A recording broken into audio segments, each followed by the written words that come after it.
Man, I swear, the WoW addiction, it gets worse, man. You start to relive old habits. You Oh yeah. stop going shopping. Oh Next, yeah. you open up the refrigerator and it's empty, and you start thinking to yourself, "All right, what kind of shit can I combine here in this refrigerator?" And you start thinking like, okay, it's almost like alchemy, but it's like the bad kind of alchemy because you're like, all right, I have this brown banana. You got some milk that smells kind of funny, and I got some cucumbers. What What can I can I make? what can I make with this shit? It's either that or that's where, like, at least here in Boston, the fucking people start going through all their different like food apps that you can order from. Be like, all right, who the fuck is still open that I can order from? You open up the cabinet. It's like, okay, I have some cumin. Uh, I have a can of soup, but it's like cream of mushroom. I don't even remember why I bought cream of mushroom. And I have some hot sauce. What can I make with this? And the answer is something bad. Got to tease your man. You got to please your man. Got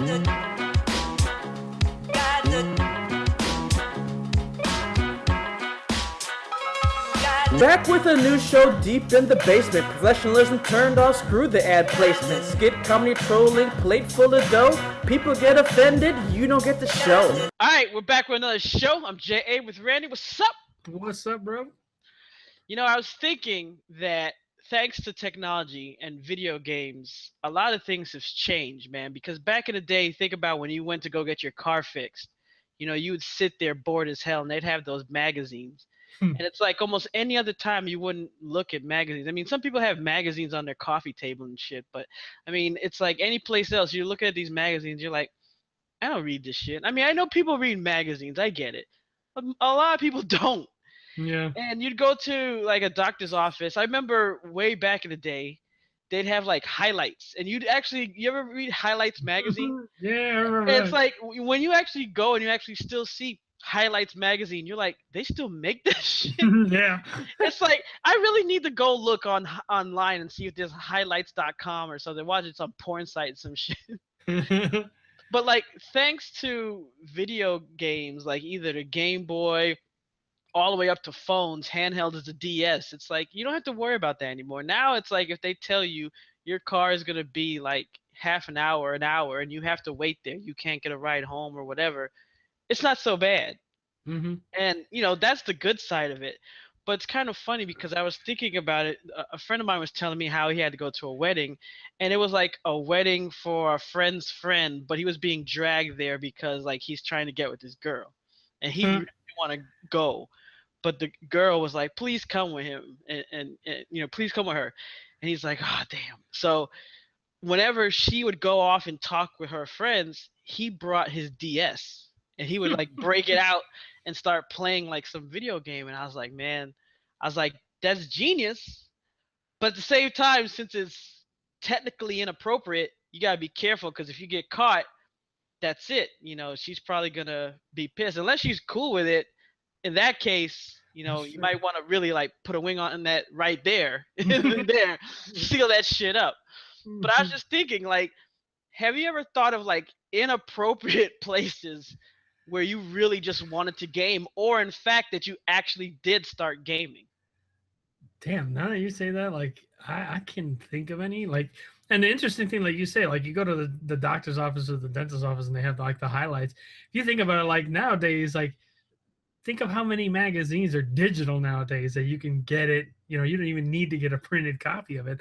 As a matter of fact, I'm subscribed to PC Gamer through their digital thing, and it's just way better because I don't have to go out to the store. I don't have to remember like, oh shoot, that's right, the new issue came out or whatever. It automatically gets delivered to my iPad. So it's like, all right, cool, I got it.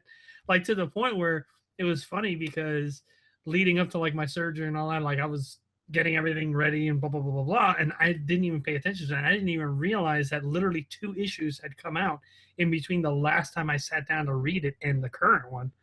And I was like, oh crap. And I'm like, oh, well, that's a good thing about having a digital subscription. I could just tap it and boop, got it. That's it. You know, where if I was going for the print one, I would have never been able to find, you know, those ones that pass. But like, now that you say that, I don't think I've ever, other than the bathroom. But then again, it all like comes down to, is it really inappropriate? Well, I mean, look, I think that could be kind of weird, but I've done it too. I mean, what's really weird is I've been over people's house and I went into their bathroom, and the next thing you know, like I'll see not the medicine cabinet, but they'll have like the sink cabinet, and I'll see like the drawer kind of open. And look, I'm sorry, people, but I'm a nosy motherfucker, and if it's closed, I won't open it. You know, It is open. but if it's partly open, I'm peeking in that motherfucker. Sorry. So it was kind of open. So I'm like, all right, let me take a quick look. So I open it up. There was a Nintendo in it. Not a Nintendo. It was a Game Boy in it. I was about Nintendo. Damn.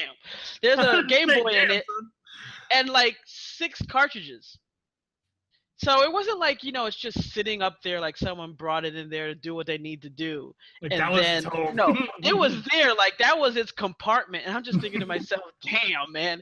You know, I heard people talk about their throne, like they go into the bathroom to get some thinking done. But, man, someone has it set up. Like, I kind of wonder if that was the Game Boy purchase specifically for the shitter. Because, damn, man. How much gaming are you doing? Because, I mean, he had, like, RPGs. I think he had Golden Sun in there. Like, if anyone played that, that's an RPG, people. Like, I mean, you're going in there like, I got to take a shit, but at least I'm going to get me a couple of, hours of Golden Sun while you're taking a shit? That's not one of just those RPGs. That's one of those JRPGs that fucking had those like really long ass, like you had to grind to like, oh, I want to go from this island to this island. Well, I'm gonna grind for an hour so I don't instantly die. Right? You know, back in the day when you'd get that knock on the door, like, are you okay in there? Did you drown? It's like, no, I'm playing Golden Sun, and then it's like, no, you're not. Are you playing with yourself? And it's like, well, I don't know how to answer that. Kind of yes, kind of no. It's like, damn. But yeah, I don't know, man. Like, yes, I've been in the bathroom and like you break out the phone and you start playing, or I play on the DS too. I can see if you break out, but I don't know, man. And then I've talked to like Ignacio about this too. That kind of makes me kind of scared if I walk into someone's house and then they hand me their DS or they hand me their Game Boy, because it's like, I don't trust you now. Has this thing been in the shitter? Right. You know, it's like I said I want like CSI on there. I want you to not dust for print. Well, maybe prints, but what kind of prints? Yeah, break out the blacklight. Like, has this been in the bathroom? Because I don't know if I want to touch it now. You know, I don't know, man. But it's one thing. It's like employees must wash their hands. It's like you must wash your handheld before you hand me this shit. Like, wipe it down with, you know, some alcohol pads, because I don't know if I want to touch that shit. Oh man, oh Lord, that's true. See, you brought up a good point. Like, now I'm not gonna be able to go to people's houses anymore and be like, "Hey, you got a DS?" Yeah, no, I'm good, bro. I'm good. Yeah, maybe, you know. Actually, now that I think about it, at first I was thinking about it in the negative, but now maybe this is a positive. Maybe that Game Boy was specifically the bathroom Game Boy, so that if you come over his house, he's like, hey, this is the Game Boy for everywhere else except the bathroom. This is the bathroom. So this is the bathroom Game Boy. Do not touch this one. This one's just for the bathroom. Don't take this into the shitter. This is staying in the house. Yeah, exactly. So that's good. But you know, I was gonna say, as far as the magazines, you know, that was back. I guess that's one of those things that's lost, and people talk about having that tactile. You know, you have something to be to hold on to. With comic books, you know, people like digital comic books, especially the ones that have some kind of animation. But you know, you want to have the old one, like the comic books behind me. That's the same thing. Like I had a Game Pro subscription. And now that you don't have that with digital, I can understand where it's cool on one hand, but you don't actually have that Game Pro. I mean, even though I remember at one point it got thicker and thicker, and you're like, oh man, it's so big, and then you realize, oh, that's because there's like triple the ads. It's not like you got more content. Oh, and the funny thing is like the digital versions, there's no difference as far as like you're still getting the same amount of ads in it, like to it. It's not like you're getting less ads in it. It's the same magazine. They just have a digital version of it. like it's interesting you bring up like the comic book thing, because like I remember growing up like collecting the comic books, like that was a huge thing. Like I remember going out every week to the comic book store, getting the issues that you wanted. As a matter of fact, like they did a huge thing that I remember with Spider-Man, where they did the Maximum Carnage series, Oh, which yeah. was they had the 4 different issues of Spider-Man that came out through the month, and it went across all 4 issues, and they did that for like 3 months. And I remember going every week to the comic book store. Like I got to know the comic book guy, so he'd keep a copy for me. And it was like, and I saw one of the things that I found that interesting is like I saw a documentary on Netflix called Sneakerheads, where they talk about the same thing, like the whole collectors, but with sneakers. And they talk about how, like, you know, back in the day, you didn't have the internet. So it's like if you wanted to buy a specific sneaker, like you had to go to different stores and see what stock they had, you know?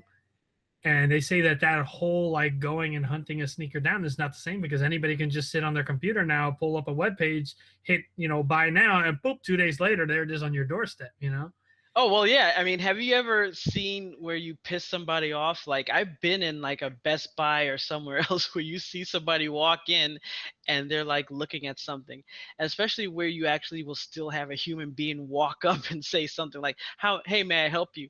And the guy will be like, oh, yeah, can you tell me about this product? Blah, blah, blah, blah, blah, blah. Oh, yeah, yeah. And the guy will go through the spiel telling you about the product.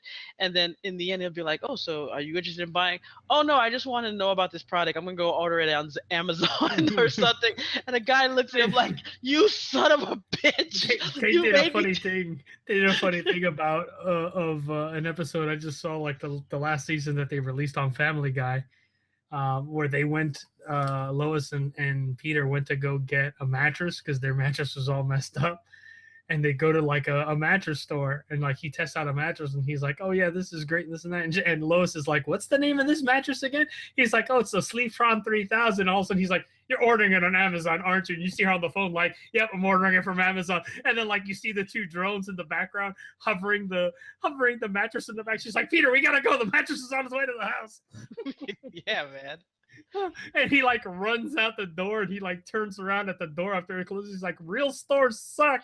I mean, I admit I've done like the old school dick move to someone like that. I remember back in the day in Chicago where I grew up, they had Funko Land, and that was basically where you could trade in your games. And that was, I mean, they weren't quite as bad as GameStop, but they were pretty bad. And I remember it was maybe a month before Christmas, so it wasn't quite the Christmas rush, but these were people. I think it was like right before Thanksgiving. So people were trying to get a little bit early on the Christmas rush. And there was a guy in there looking to buy, I forgot what Super Nintendo game it was at the time. And they were like, oh, I was thinking about buying this, and it was used for something like $40. And I was going to trade in that same cartridge, and I think I was only going to get like $10 or less, because I had like I think I still had the instruction manual and something like that, but I didn't have the box or anything like that. And I heard him talking about it, so I went over, I tapped the guy on the shoulder. I'm like, hey, let's make a deal, man. I'll sell you this. It works good. $20. Bam. And the guy behind the counter is looking at me like, what the hell you doing? Yeah, you making deals over here right in front of me. But at the same time, he wasn't the owner. He just works there. So, I mean, he had to put up like the slightest bit of resistance, But in the end, I got my $20 and I'm out of there. So Yeah. It's like, man, screw that, man. Yeah, it's been insane at like, especially nowadays for people looking to collect like the old school Nintendo games. Like some of the games, holy shit, dude! Like you look at a copy of the original Final Fantasy, those things sell for like $100 for a freaking copy of Final Fantasy. Well, some people don't even know how much they're worth. Yeah. Like some people sell the gold Zelda thinking it's worth a lot, when actually the gray Zelda is the one that's rare. And it's like, some people actually know which ones are worth a lot. Some people are just like, hey, I think it's gonna sell a lot. And then some people, you go around, like you watch some of the uh, collectors of old games, and you'll see them go around, just with a GoPro or something, and they'll walk up to a garage sale, and you'll see like these people clearing out like old ColecoVisions or Atari, and you're like, holy cow! They'll have like a gigantic plastic bin, and they'll write like, oh, everything in this bin $5, and you'll open it up, and it'll be comic books, GI Joes, Star Wars figures, and you're like, holy shit! That's, as a matter of fact, like I said, like I think it was a couple of shows ago where I talked about when I picked up a couple of I picked up Star Tropics on NES, where like the guy was working at like a thrift shop, and they basically gave him this like cardboard box to like throw out. He was working there, and it was heavy as shit, and he was like, I wonder why. He put the damn thing down, opens it up, and it was just stacked with old Nintendo games like Final Fantasy, all these old ones, and he knew what they were worth. And he took it to this place that we have here. It's about a half-hour drive from me. And the guy gave him $400 on the spot for everything that he had. And he was selling just the Final Fantasy for $100.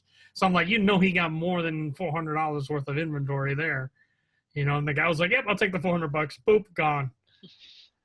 Now, as going back to the original topic, would there be a place where you just know for a fact that if you brought a game and pulled it out, it would be like instant death? And I was just thinking of some places, like, what if you went to, like a dinner party, and it was just boring, and then you're sitting there, and you're like, you pull it out, and you're just looking underneath the dinner table, like, and you're like, better for you. A funeral.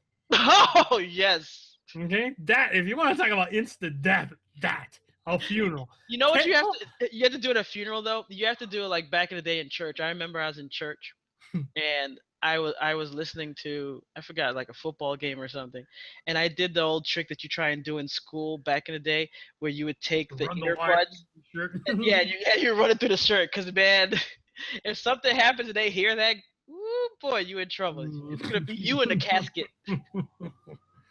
Oh Lord. So. Yeah, you got something that's supposed to trigger me, right? Yeah. Trigger. So, to start this off, this is when I saw or heard about this, and then researched it and found out it was true.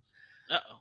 I was already like, what the hell are these people doing? So, no secret here, I have always been a Battlefield player. Loved Battlefield from the moment I played it and all that. And I did enjoy playing Call of Duty when it came out.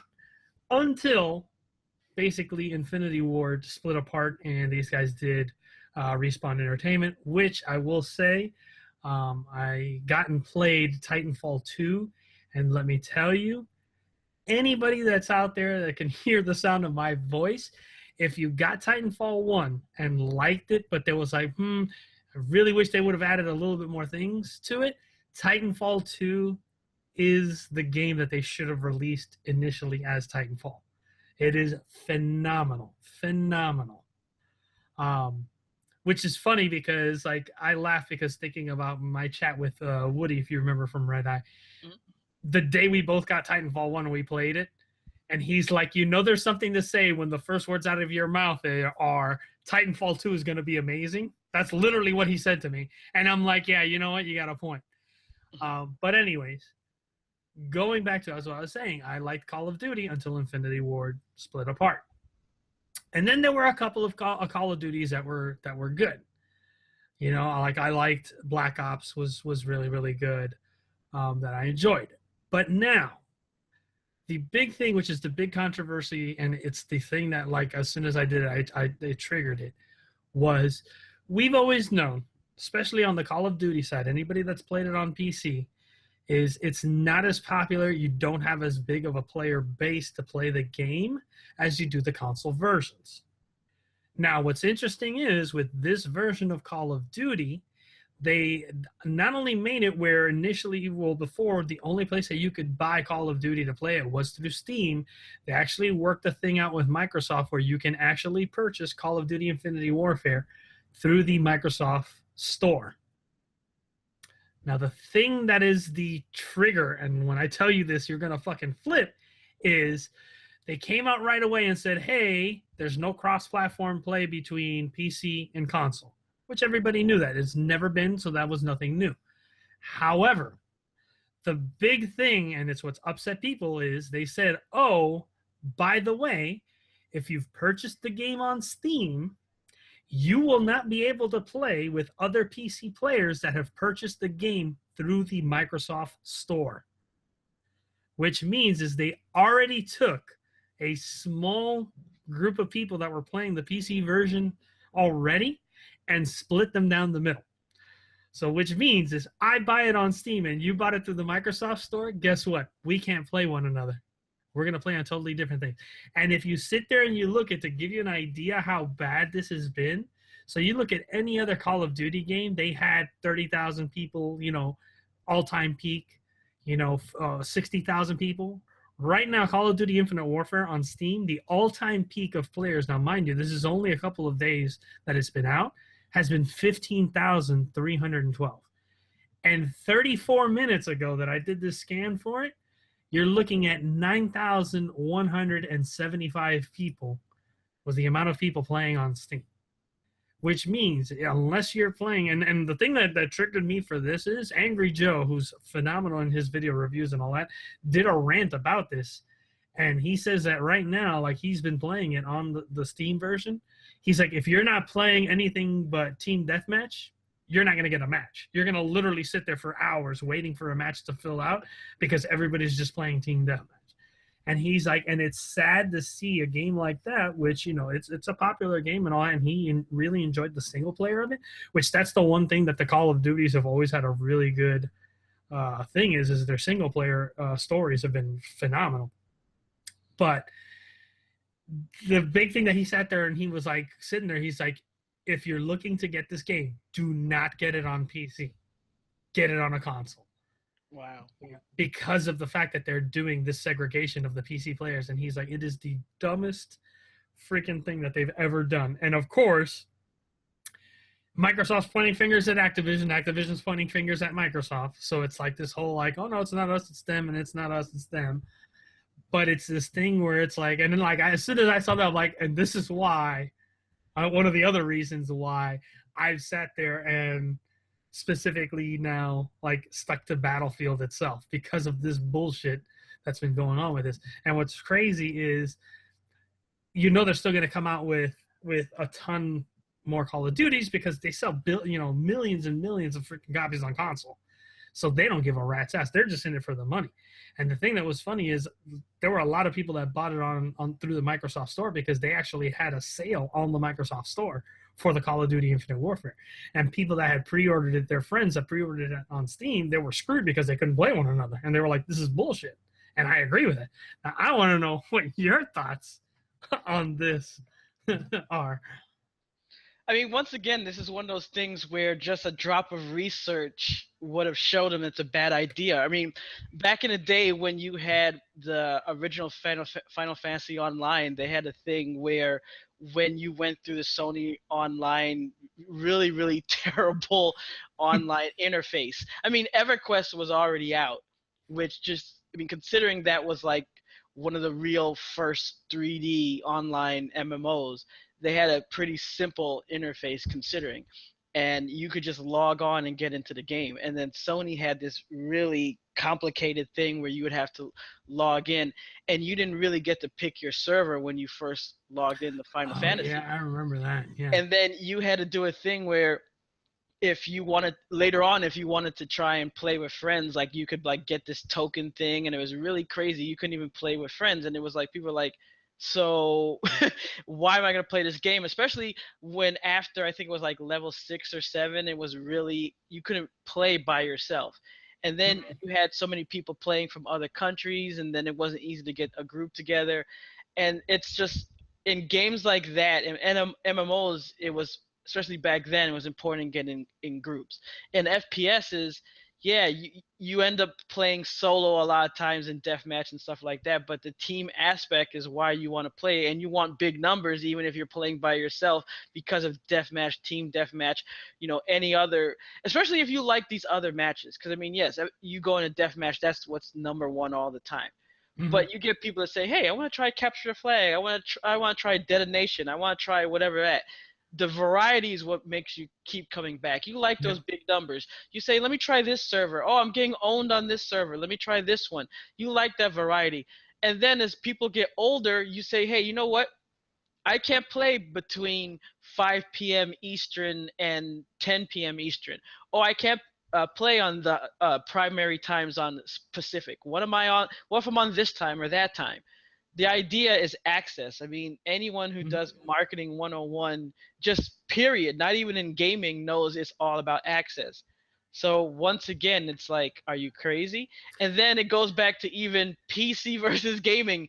Are Yeah. you really going to put something in your game that just widens that debate?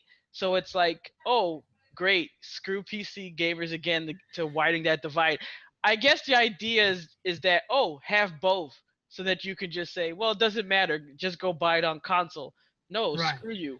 Why don't you make a game that works well? And like you said, the biggest screw is that if you're going to put something on sale, then what's going to happen next time there's a sale? Because people learn quick. I mean, yes, the idea, like you said, that gamers will buy something like Call of Duty no matter what. It's the same thing with Madden. It comes out, they make minor changes, they can even take something away, and people will still buy it.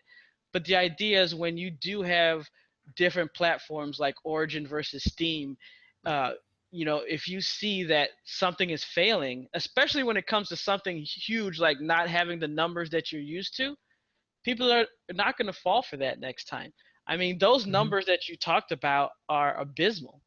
And No that's one wants the to deal with that. Yeah, and that's the big thing when you sit there and you look at it is like year after year with Call of Duty, it's been coming out and they've been focusing so much on the consoles because they know they're going to sell a ton of copies on it, and it almost seems like they're just doing the PC side as an afterthought, you know. And it's just like, oh, whatever. If we can get 20,000 people to play, that's good for us. You know what I mean? Like, and that's sad where, you look at something like that and it's like, 15,000 people concurrently playing on a PC version of a game is abysmal, man. Like those are numbers. Like if you sit there and you look at, what was the name of this freaking game? Evolve dropped down like that. Like it had a ton of players first day, and then like when people realize, oh, there's not that much content, within a couple months, it just boom dropped down. Where it was like, hey, I want to play Evolve. Oh, let me sit and wait 45 minutes to find a match. Like it's gonna get like that. And the thing that's funny about Call of Duty is I remember when I used to play it a lot, like team deathmatch was probably the mode that got you the least amount of experience unless you were like dominating the crap out of people. I found I used to get like probably 4 or 5 times the amount of experience playing domination than team deathmatch. And I could play a domination game back where my team completely sucked and we got steamrolled, and I'd still get way more experience than a really good round of team deathmatch. And I was like, man, this is the way to do it, It's it's just sad that they're doing this, especially on the PC side of things. Like you can see, and I can understand, like, hey, the console is a way, like they can make a ton of money off the console version. And I like one of the other kind of like things that I kind of looked at is I like the whole thing that Microsoft is trying to do where they're trying to like push PC gaming again with that you buy the game, a Microsoft game, whether you buy it on PC or you buy it on console, and then you have it on both platforms. That right there is like the first best step that any company could do to like focus in on actual like focusing on PC gaming. And that's kind of why I've always kind of been a Battlefield person, because when you sit there and you think about it, Battlefield originated on PC. It was only on PC, and it wasn't until Bad Company that it came onto the console. And even then, the first Bad Company was only on console, but Bad Company 2 came out on console and PC. and you looked at the numbers and you had more players playing it on PC than you did on console. Why? Because when Bad Company came out on the consoles, everybody that had been playing the Battlefield series for years went right to their forums and said, "What the hell is this? Why the hell aren't we getting it on PC?" And I mean, their reasoning as to why, was a good reasoning. But then you realize how quickly they realized, like, oh wait, they basically said like, oh, we're making this thing is a more comedic blah blah blah. We want to make it specifically for consoles, but we're gonna keep the core Battlefield, which is more like the fighting sim, to the to the PCs. But then they realized after they said that, they stepped back and said, you know what? We literally have just cut our audience down to just one specific console.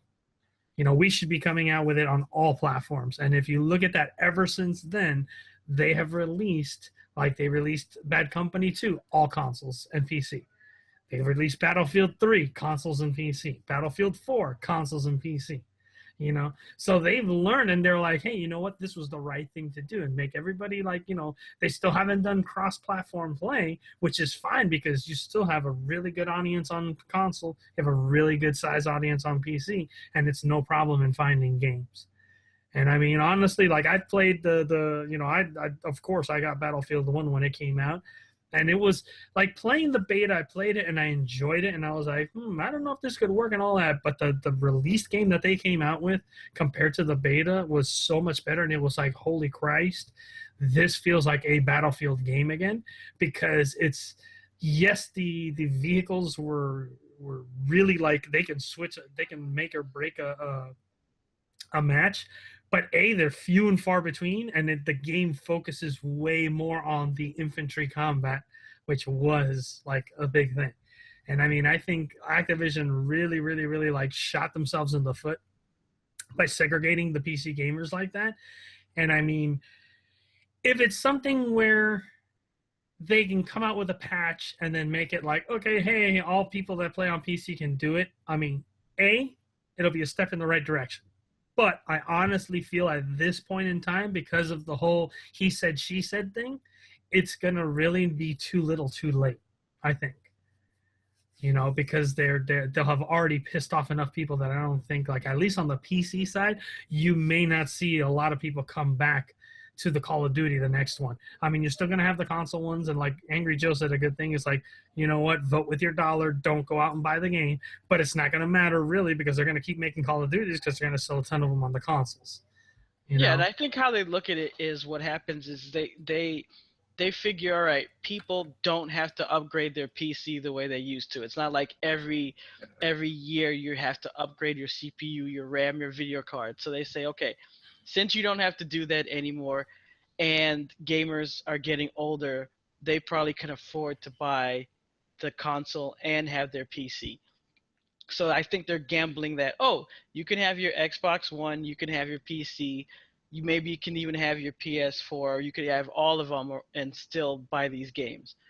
I mean, obviously, I think what happens is one's going to sit because everyone that I know, they end up spending more time on one. Now, I guess maybe you, as being Microsoft or Sony, maybe you don't care once the console is purchased. I don't think that could be true from a marketing standpoint. I think you want the games as well, considering that the studios themselves want the games to be purchased for the console as well. Because when I talk to friends, what's happening is either, oh, I'm so excited, I got this game, I got Uncharted, I got Halo, I got this, I got that, and the next thing you know, it's like, yeah, I haven't played my Xbox for months, I'm back on PC. Or I haven't found a PC game I'm really playing, I'm just playing Xbox. It's either one or the other. I don't really see that many people saying, oh, I have this cornucopia of games that I'm playing. You have a few. Right. But not that many who are just going with all three or even switching console and PC back and forth. So I think that the problem is that if you don't really put that effort in, you're not going to have that. And I think that's what's happening with some of these developers. They're just like, you know what? I'm not going to put this effort in. I'm going to do it half-assed, and we're going to be okay. And that's the problem. For gamers, we shouldn't accept that's okay. But the bad side about it is the console war thing has gotten so stupid that I think that we allow ourselves to make it where it's okay. So Yeah. that now the console people are like, screw you, PC people, haha. And then next thing you know, whatever PC people have, we're like, well, we don't care. We don't care about your Call of Duty. We got Battlefield. And then in the end, the developers on both sides or the publishers on both sides are like, oh, well, I guess it was not going to affect us in the end. Yeah, and it's a big thing where I think like they're taking more so like the gamble where if you look at it, and they probably have some way to look this up and some facts of what it is. I think they're banking on, hey, here's a person that was a PC gamer. They've had their PC now for 6 years or whatever. And now they're thinking, well, do I want to sink another like $1,500 to build a monster gaming PC, or do I want to spend the $300-400 just to get a console and just deal with the console? And I think they're banking on the, oh, hey, I'm going to want to save money and I'll just go for the console, and then they'll stick with that. And it's funny, like where you mentioned the whole thing of like the console manufacturers that they're, oh yeah, like they don't care about PC gamers. It's funny how they don't care, but at the same time, look at what they've done, like with the PS Pro and now Project Scorpio. They've essentially come out with a machine that is a PC that will, quote unquote, at least the Scorpio, they say, will be upgradable. So it's one of those things of like, well, they're like one step there to basically giving you a PC that's a lot more like it's a lot more home box where you just disengage, engage a new part, and boop, it works type of a thing. Yeah, and they see the multimedia aspect, and I don't know if that's even more the aspect of PC or they're looking at phones, because I think it's like a combination. They're looking at people who are like, hey, I'm buying this iPhone or I'm buying the new Android phone, so I need something to upgrade, and this is just that new toy or new accessory to add on, plus the multimedia aspect. I want to have my Netflix. I want to have some type of multimedia aspect added to my console system, and then the ability to have consoles in other places besides quote unquote gamers, geeks, young people, whatever. So like I said, with the Xbox One, they were sending it out to bars and they were sending it out to businesses, so that it's like, oh look, you could put this in your business and show multimedia presentations, and you can have it in your bar and show sports and this and that. And even though I've been to plenty of bars and I don't see Xbox Ones there, they did try it, and they're still trying to do that, but we'll see how that goes. Yeah, that has to be the one like big step that I think Microsoft tried to do, where like I have to give it to them, like they were ballsy and they were like, this is what we're gonna go with, and we're gonna push for it, and we're gonna try and get it through. Where they wanted to make a PC, not just a PC, they wanted to make it an entire like multimedia thing. And I think they realized that, because if you sit there and you think about it, think about like XP when they came out with Media Center and all that, where it's like, hey, you can have all your media stuff, boom, that you can access it from a TV or whatever. I think like that was the baby steps that they like kind of tried to push to see like, do people really want this? And they found that there was enough interest in people that were willing to like build together like just a little, like my brother was one of them. He literally had a like he did a little mini ATX box where it just had the bare minimum type of stuff just to basically be able to access his media server through Media Center and then play his movies and stuff like that on the TV. And I think they sat there and they drove enough interest that they're like, cool, we know there's enough people that are interested in this, let's start working towards it. And if you look at it, the Xbox One is kind of that culmination of like, hey, we want to sit there and do like all your media stuff in one box. I mean, now my big thing is like I've gotten both systems, like with the PS4 and the Xbox One. I only got the PS4. My only reasoning why I did that, and like I had friends of mine like, oh, you're a Sony fanboy and blah, blah, blah. I'm like, it's not that I'm a Sony fanboy. I'm like, I'm a gamer. And if you really go back and look at the E3 presentations when they showed the Xbox One and they showed the PS4, literally all that they were pushing as far as stuff for the Xbox One was, hey, you'll be able to watch TV on it. You'll be able to record your TV. Da, da, da, da. And I'm like, I really don't want to do that with my gaming console. So that's why I went with PS4, and I've stuck with it. And I mean, right now, looking at what PS4 Pro and the Scorpio is going to do, like, yes, can the PS4 Pro play 4K? Yeah, but if you look at it, just barely. Like, it's just going to be able to do it. And I mean, honestly, like, we haven't seen really what they've talked about Scorpio. They say, yep, it'll be able to do it, but I mean, spec sheet wise, the Scorpio is going to be a better machine than the PlayStation 4 Pro. I mean, on paper it is. And I mean, honestly, you're really not going to see a huge thing into 4K gaming, at least on the PC side, until next year once Intel releases their new processors that are going to be optimized for 4K. Once that happens, I think then you're going to see a huge boom to 4K gaming as far as on PC. But I mean, it's one of those things where, I mean, going back to kind of like the whole thing of this is like, you've already segregated a small group of people as like the lepers and said like, no, you guys can play in your own little your own little house over here.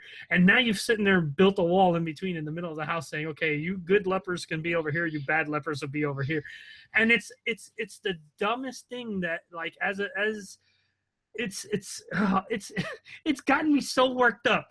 I can't even freaking put it into words, but it's like, it just makes you want to go into their offices and go, who was the dumbass that thought that this was a good idea? And you just want to punch him in the kidney. Because it's like you're working backwards, dude. You're working backwards. It's like you're freaking going in for heart surgery, and right before the surgeon goes to cut you open, they blindfold the motherfucker and tell him, do it by feel. It's like, you can't do that shit. Like, if we're going to game, you have to let people game. You have to, I mean, I implore and I applaud this push, that all these companies have been doing for cross-platform play between PC and console. It's been something that us as gamers have been dying for. I mean, I would love the day that I could fire up a game on my PC and my brother who's playing on his Xbox One can fire up the same game and we could play together. And he doesn't have to worry about having an up-to-date PC. I would love that. And I mean, they've already proven that it is something that can be done. They just need to like figure out the net coding and everything like that. But they're right there. I mean, they've already started to do it with, what's the name with the game with the cars and the soccer? Oh, that's Rocket League? Rocket League, yeah. Oops, sorry. That's what happens when you don't mute your phone in the middle of with Rocket League, they've already proven that you can do cross-platform play, and they've done it. And it works perfectly fine. And they were the first ones that said, like, we don't understand why more games don't do this, And it's just a matter of time before, like, they get this done, and we'll all be one big happy gaming family. But once Activision stops being a dumbass or whoever it is that's blocking it, they need to, like, honestly, I will believe it is going to be Activision that's putting up that block, because I think they don't want people buying the game through another place, because I honestly think they'll get less of a share of the income if people buy it through the Microsoft store as opposed to going through Steam. But I could be wrong. Don't quote me on that one. But I have a feeling that's why they're kind of putting this restriction. I'm like, well, hey, we're not going to get as much money. Well, fuck your customers. They're not going to be able to play with our customers. And it's just really sad that they've done something like that. I mean, it just gets my fucking blood going. It's like, Jesus Christ. Well, the word of the day is triggered. I told, dude, as soon as I saw, I'm like, I'm gonna have to bring this up for the show.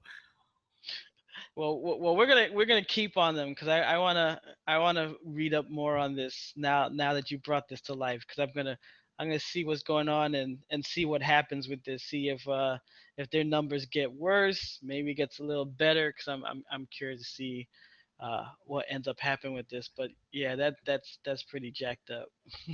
I mean, I'll tell you right now, look, I'm going to do a scan like an hour ago, 9,175 people playing Call of Duty Infinite Warfare on Steam. Damn. That's sad, dude. That is pathetic. That is sad. All right, guys. So not only are we triggered, but this is our last show before the election. Oh, So- Jesus Christ. So we don't know what's going to happen after that. And I know that we have people that watch the show on both sides. So, whatever happens, All I can say is if Trump wins, I probably will not be here for a couple of weeks because I'm busy either moving to Canada or Europe. We haven't figured that out yet. or being forcefully removed from America. That is true. That is true. Speaking of triggered, That is Hispanic. I am Hispanic. I will probably be packing my shit up from Mexico, even though I do not come from Mexico. they'd be breaking out the zip ties. Busting out the zip ties, sending my ass to Mexico, your ass back to Africa. But seriously, guys, whatever. Look, even if you are voting for that guy, just vote. Don't Yes. complain, because you know what? Whoever wins, don't cry if you don't go vote. So get your ass out there and vote. You can't cry if you don't vote. That's right. So If you voted and he wins, you can cry all you want. You can freaking Yeah. cry into your beer and then drink it and complain about how it tastes skunked, but it's just because of your tears in the beer.